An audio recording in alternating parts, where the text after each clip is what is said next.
Hello বন্ধুরা, আপনারা দেখতে পাচ্ছেন এগুলা কি? এগুলো হচ্ছে ছাগলের মাথা।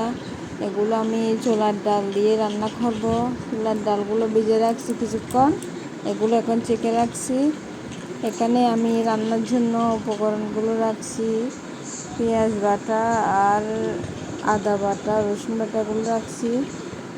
এখন আমার রান্না করার জন্য ঘরে বসে দিয়েছি, দিয়ে তেল দিয়ে দিচ্ছি। তেলগুলো গরম হচ্ছে, আমি এর মধ্যে কিছু কিছু পেঁয়াজ এখানে তেতো করে রাখছি, এগুলো দেব।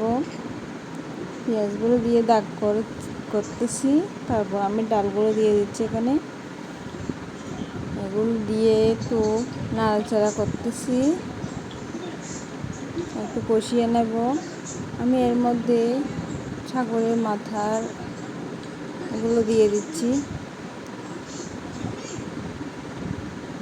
দিয়ে একটু নাড়াচাড়া করতেছি। এখন আমি এর মধ্যে পেঁয়াজ বাটা, রসুন বাটা, আদা বাটা সব একসাথে দিয়ে দিচ্ছি।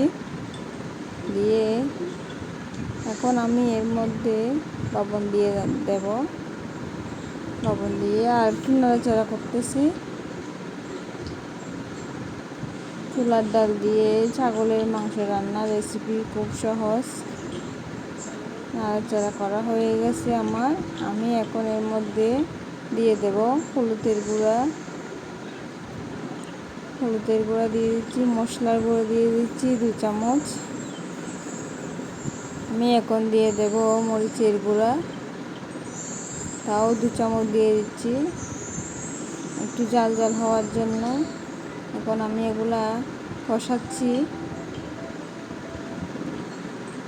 আমার কষানো হয়ে যাচ্ছে। আমি অল্প করে গরম জল দিয়ে দিচ্ছি এখানে, দিয়ে নাড়াচাড়া করে এখন আমি ঢাকনা দিয়ে রাখবো। দেখবো ডালগুলো আর মাংসগুলো সিদ্ধ হয়ে গেছে খুব তাড়াতাড়ি, খুব সুন্দর লাগতেছে ছোলার ডালে। আমি এখানে দিয়ে দেবো জিরের গুঁড়া আর গরম মশলা গুঁড়ো দিয়ে দিচ্ছি এখানে।